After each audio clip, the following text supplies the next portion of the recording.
اہم ترین بات یہ ہے کہ زچگی کے عمل سے پہلے اور بعد میں خواتین کے ساتھ خاندان کا رویہ بھی حوصلہ افزا نہیں ہوتا، جو کہ مزید پیچیدگیوں کا باعث بنتا ہے۔ کیمرامین ممتاز احمد کے ساتھ فیاض راجہ، ڈان نیوز، اسلام آباد۔ رپورٹ کے ریسرچر جو لکھی ہے جنہوں نے رپورٹ، احتشام اکرم ہمارے ساتھ موجود ہیں۔ اس کے علاوہ ہمارے ساتھ اس موضوع پہ بات کرنے کے لیے maternal newborn and child health regional programme Sindh doctor Sahib Jan بدر بھی ہیں موجود۔ آپ دونوں کا بہت بہت شکریہ وقت دینے کا۔ پہلے تو احتشام آپ سے پوچھنا چاہوں گی، رپورٹ کی تھوڑی سی تفصیل بتائیں۔ 3 صوبوں میں، کئی اضلاع میں کتنے لوگوں سے بات کی اور موٹی موٹی کیا باتیں نکلی؟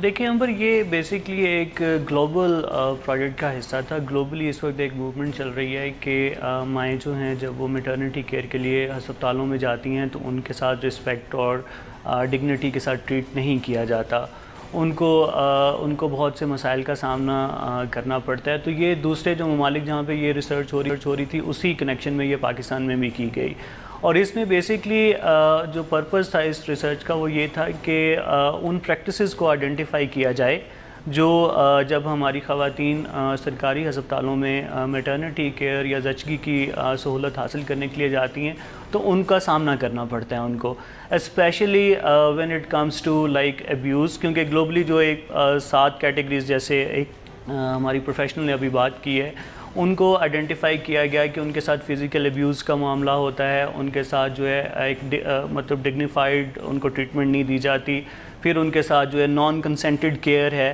ان کو بتایا ہی نہیں جاتا کہ آپ کے ساتھ کیا پروسیس کیا جانے لگا ہے، اور ان کو کوئی پتہ نہیں ہوتا لیبر روم کے اندر ان کے ساتھ کیا حالات پیش آتے ہیں، ان کے بارے میں ان کو کوئی علم نہیں ہوتا، اور نہ اندر علم ہوتا ہے نہ باہر علم ہوتا ہے۔ جو لوگ باہر ہوتے ہیں وہ بھی بے یار و مددگار ہوتے ہیں، they don't know what's going to happen with their women inside the labor room۔ پردے کا بھی تو مسئلہ ہے، پردے کا بے تحاشا مسئلہ۔ دیکھیں اس رپورٹ کے اندر جب ہم نے لوگوں سے انٹرویوز کیے، اور اس میں نہ صرف یہ کہ جو لوگ ہیلتھ کیئر سروسز حاصل کرنے گئے تھے ان سے بات چیت کی گئی، ان کے علاوہ جو ہیلتھ پروفیشنلز ہیں ان فیلڈ کے جو ایکسپرٹس ہیں ان سے بھی بات کی گئی، اور اس میں انہوں نے کہا کہ دیکھیں مطلب there are few things which we frankly یہاں پہ ہم ڈسکلوز بھی نہیں کر سکتے، اٹس ویری ڈیفیکلٹ، رپورٹ کو پڑھیں تو زیادہ آپ کو پتہ چلے گا، بٹ ان سمری کہ وہاں پہ ویٹنگ ایریا جو ہوتا ہے وہاں پہ بے پردگی کا ایک جو ہے نا عالم ہوتا ہے، ٹھیک ہے، اس میں میل جو ہیلتھ ورکرز ہوتے ہیں ان کا آنا جانا، خواتین they are lying on the beds like in a situation which is like not in core for example, اور جیسے ابھی ذکر بھی کیا کہ 2 3 خواتین جو ہیں وہ ایک بیڈ کے اوپر ہوتی ہیں، پھر کوئی ان کے پاس نہیں ہوتا، مطلب جو ہیلتھ کیئر پرووائڈرز ہوتے ہیں وہ ان کو لٹا کر وہاں سے چلے جاتے ہیں۔ اور کچھ ایسے بھی واقعات پیش آئے جہاں ان خواتین کے ساتھ تشدد، جی بالکل، کس کی طرف سے، وہ تھوڑی سی تفصیل بتا سکتے ہیں؟ جو خواتین نے ہمیں بتایا اس میں یہ تھا کہ جب وہ مطلب اس پروسیس میں سے گزر رہی ہوتی ہیں تو یہ تشدد کا عمل جو ہے ان کے ساتھ وہ تو actually from the door of the hospital ہی شروع ہو جاتا ہے، ٹھیک ہے، پہلے تو ان کو جو ہے right to admission in the hospital ہی ڈینائی کر دیا جاتا ہے ان کیس کہ وہ اس ہاسپٹل کے ساتھ رجسٹرڈ نہیں ہے۔ We need to understand this thing that when a woman is coming to a hospital in the in pregnancy, it's a emergency situation in a way, we need to understand especially when Pakistan کے اندر ماؤں کی شرح اموات اس وقت اس کی جو situation ہے سوائے افغانستان کے باقی سب سے بری ہے اس ریجن کے اندر، ٹھیک ہے۔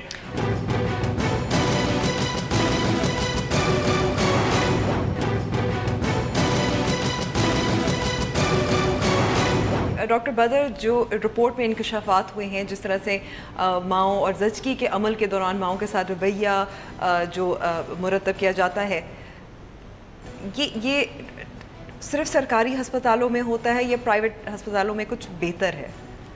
امبر السلام علیکم، احتشام السلام علیکم، گڈ ٹو سی یو۔